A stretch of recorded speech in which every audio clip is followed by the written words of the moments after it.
The next conference will address an often underestimated but very important aspect of artificial intelligence, patent management.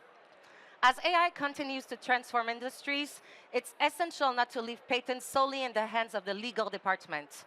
Today, understanding how to use patents strategically is as crucial as mastering algorithms and data science. For entrepreneurs and leaders in the AI field, knowing how to manage patents has become a key business skill. And in this presentation, the presenter will explain the fundamental principles for modernizing your approach to patents and how to use them effectively to support your innovations. It is with great pleasure that I invite Todd Bailey, Chief IP Officer and General Counsel at Scale AI, to share insights on how a solid patent strategy can help you protect and develop your ideas in the world of artificial intelligence. Todd, you can come.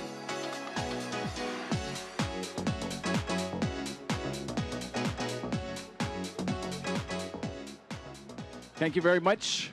Can everybody hear me okay? Hope you're enjoying All In. I'm from Scale AI, the people who brought you all in, so we hope you're having a great time for sure, learning lots. I'm going to be up front with you right now. I'm not here to sell you anything. In fact, the opposite. I'm here to give you something this morning.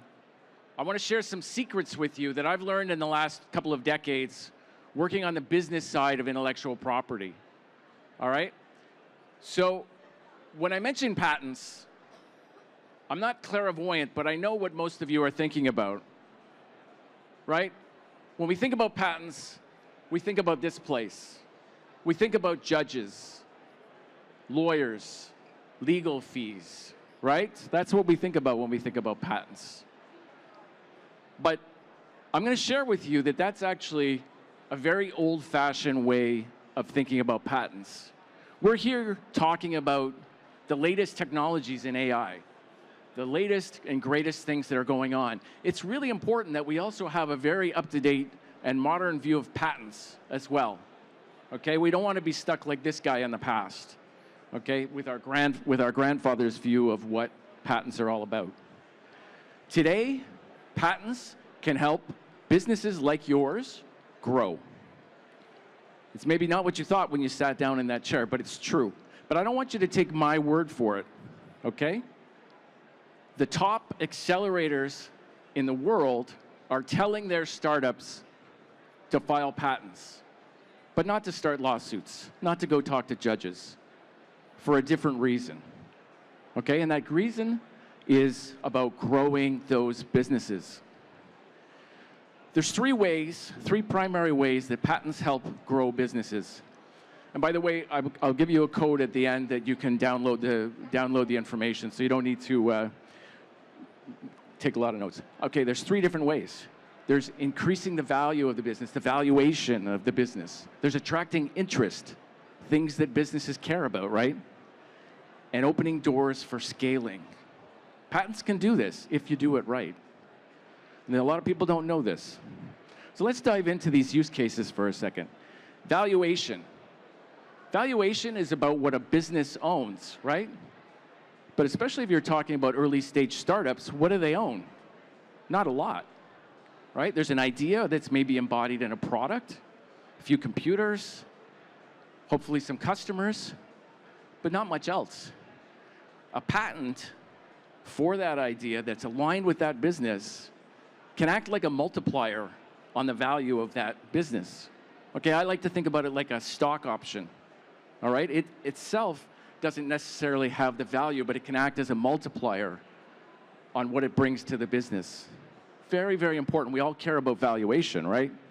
This is a very important business need that we have, a business concern that we have. Second use case, attracting interest.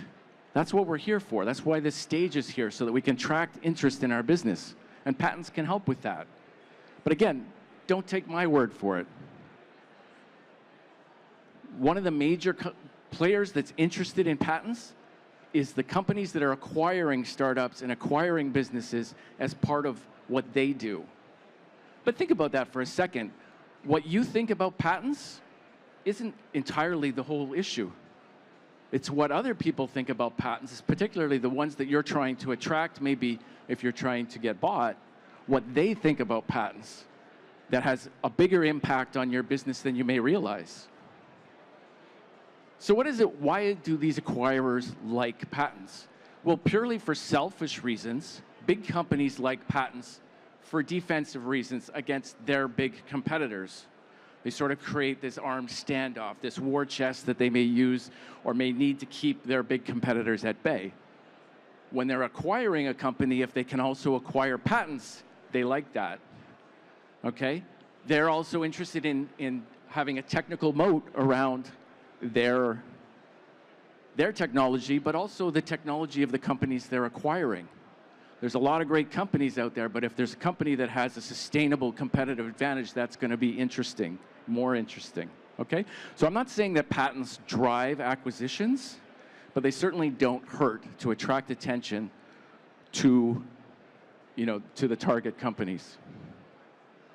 Investors, on the other hand, use patents kind of like a proxy for other things that they look for in startups, in small businesses, such as, do they have a long-term plan?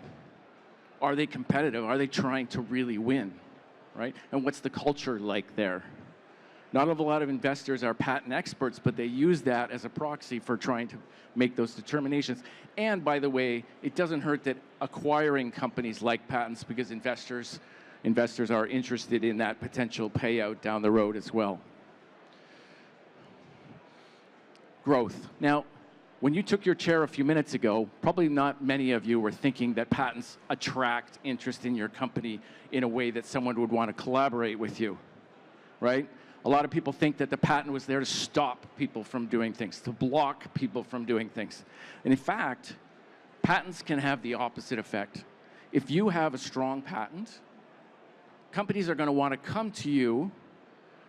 That may be interesting to them, and maybe you need that help, that scaling, scaling partner or something like that, and that can be a catalyst for that type of collaboration, all right? And if you're in a collaboration, by the way, if you have a patent for some of your ideas, it does make a nice little keep off the grass sign in case the collaborator has other ideas about whether they need you or not, all right? So these are 3 really important business use cases for patents. But there's another secret that I need to share with you that not many people know. All patents are not the same. They're not a commodity. There are strong patents and there are weak patents. And unfortunately, most of them are weak. But why are they weak? And what is it that separates strong from weak patents? Well, there's a few reasons, and the good news is, and this is a bit of a commercial message now, but I've actually created a guide for all of you. I'm going to give you the link at the end that you can download the guide that sets out the business principles that you need to know. These are not legal principles. These are not technical things that you have to learn. These are things that you already know, and I'm just pointing the way to showing how you can apply those, to the topic of patents. All right? So it's a practical guide. I'm going to share a QR code at the end for you all to download. It's available in both languages. But before I do that, I want to just highlight 3 of the most important ideas, 3 of the most important secrets that I want to share with you. The first is that for strong, effective patents, and that's what a strong patent is, something that's effective in achieving your business goals, there has to be an alignment with your business strategy, with your value proposition. We have to have detectability, and you need to participate in that patent process. And when these things aren't there, that's what you end up with, weak patents. So what does that mean? A lot of people think that the patent discussion starts with a piece of technology, right? We just created this, we should get a patent on it. That's not how effective patents are created. The effective patent discussion starts at the other end of the business. Here is our business. Here is our objective. Which technology is supporting those things? Okay? So that's a paradigm shift from what most people think. They say, oh, we created this technology, we should get a patent, thinking that somehow the patent will magically create money for them. It doesn't happen. You have to start with the business. The Apple iPhone, when it came out, was obviously a major revolution. It made consumers' lives easier.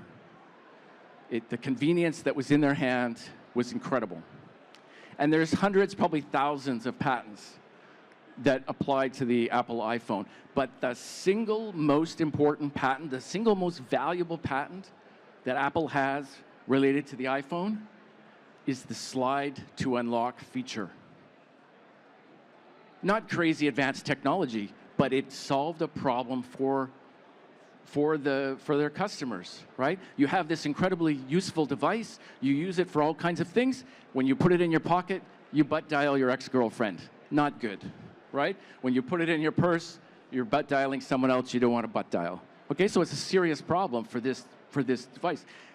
The technology involved in slide to unlock is not earth-shattering technology, but the patent on it solved the problem, and every competitor who was making touchscreen phones needed to have something like that.